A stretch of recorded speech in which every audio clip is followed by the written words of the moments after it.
Hello and welcome students, আশা করি তোমরা সকলেই খুব ভালো আছো। জ্ঞানজ্যোতি কোচিং সেন্টারের পক্ষ থেকে তোমাদের সবাইকে আরও একবার স্বাগত। তো আমি মীরা ম্যাম, আমি আজ তোমরা যারা এসকেবি ইউনিভার্সিটির আন্ডারে পড়ছো, তোমাদের 4th সেমিস্টার মেজর পেপার যে বেঙ্গলি রয়েছে সেখান থেকে যেই বিষয়টি নিয়ে আমি আলোচনা করব সেটা হচ্ছে যমক অলঙ্কার কাকে বলে, যমক অলঙ্কার কয় প্রকার ও কী কী। দেখবে তোমাদের অলঙ্কারের পার্ট যে আছে সেখান থেকে কিন্তু এই টপিকটা নিয়ে আমি আলোচনা করছি। ঠিক আছে, পুরো বিস্তারিতভাবে আছে ক্লাসে কিন্তু আমি আলোচনা করব। ক্লাসটা অবশ্যই শুরু থেকে শেষ অবধি তোমরা দেখার চেষ্টা করবে। দেখো, ক্লাসটা শুরু করার পূর্বে আগে খুবই একটা গুরুত্বপূর্ণ ইনফরমেশন জানিয়ে দিই যে তোমাদেরকে, তোমরা যারা ভাবছো এই সেমিস্টার আমাদের সঙ্গে অনলাইন ক্লাস বা নোটসের জন্য যোগাযোগ করবে, তাদেরকে বলে দিই নিচে দেখো দুটি নাম্বার দেওয়া আছে। ঠিক আছে, এই নাম্বার দুটি হচ্ছে আমাদের Gyanjyoti coaching centre official helpline number. যে কোনো একটি নাম্বারের মধ্যে কল করে নিয়ে কিন্তু আমাদের সঙ্গে যোগাযোগ করে নিতে পারবে। তার সঙ্গে তোমাদের বিভিন্ন সেমিস্টার কোর্স ফি কী কী আছে দেখো। যারা মেজর কোর্সে রয়েছে তাদের জন্য কোর্স ফি আছে 1199, আর যারা মাইনর কোর্সে রয়েছে তাদের জন্য কোর্স ফি আছে 699। আর আমাদের কোর্সে তোমরা অ্যাডমিশন নাও, তাহলে যে যে সুবিধা তোমরা পাবে সেটাও বলে দিচ্ছি। দেখো, এখানে তোমরা লাইভ ক্লাসেস পেয়ে যাবে, রেকর্ডেড ক্লাসেস পেয়ে যাবে, তারপরে হাই কোয়ালিটির নোটস, তার সঙ্গে পাবে তোমরা 100% কমন সাজেশন। সবগুলো সুবিধা কিন্তু তোমরা একসাথে পেয়ে যাচ্ছ। ঠিক আছে, এই ইনফরমেশন তোমাদের দেওয়া ছিল। এখন আমি ক্লাসের আলোচনায় চলে যাচ্ছি।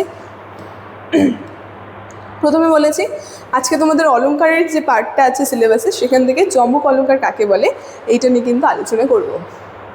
কি বলছে যমক, যদি আমরা দেখি এই যে যমক যে আছে, প্রথমে সংজ্ঞায় চলে যায় যমক অলঙ্কারে।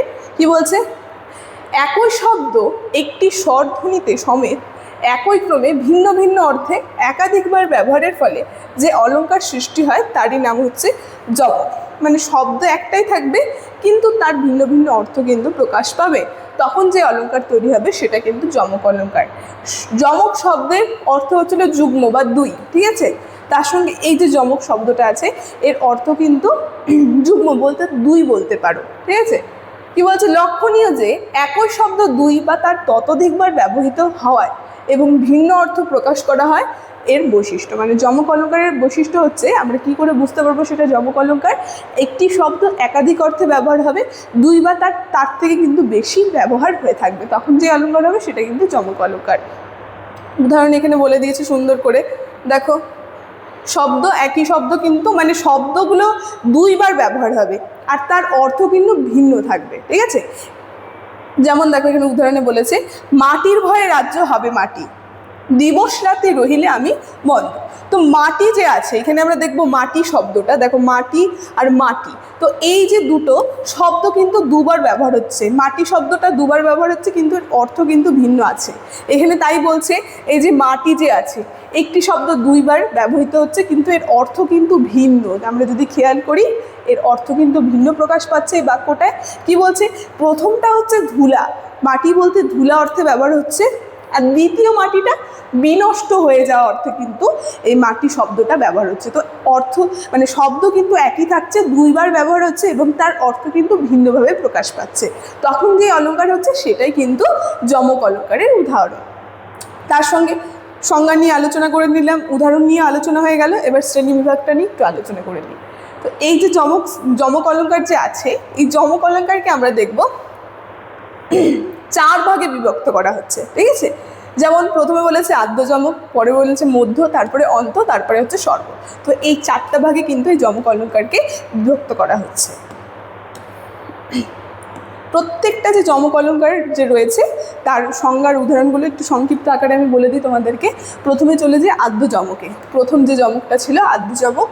যেই যমক অলঙ্কারে আমরা দেখব যমক শব্দগুলি চরণের শুরুতে থাকে তাকে আদ্য যমক বলে। শব্দ যে রয়েছে শব্দটার নাম দিয়ে আমরা বুঝতে পারবো আদ্য বলতে আগে ব্যবহার হবে। ঠিক আছে, উদাহরণে যেমন বলেছে ঘন ঘনাকারে ধুলা উঠিল আকাশে, এই যে ঘন ঘন শব্দটা এই যে দুবার যে ব্যবহার হচ্ছে, মানে বাক্যের শুরুতেই আর কি যখন আর কি যমক শব্দটা ব্যবহার হবে সেটাকে আদ্য যমক বলা হয়। ঠিক আছে, তারপর চলে যাচ্ছি পরের যে যমক মধ্য যমক। দ্বিতীয় রয়েছে মধ্য যমক।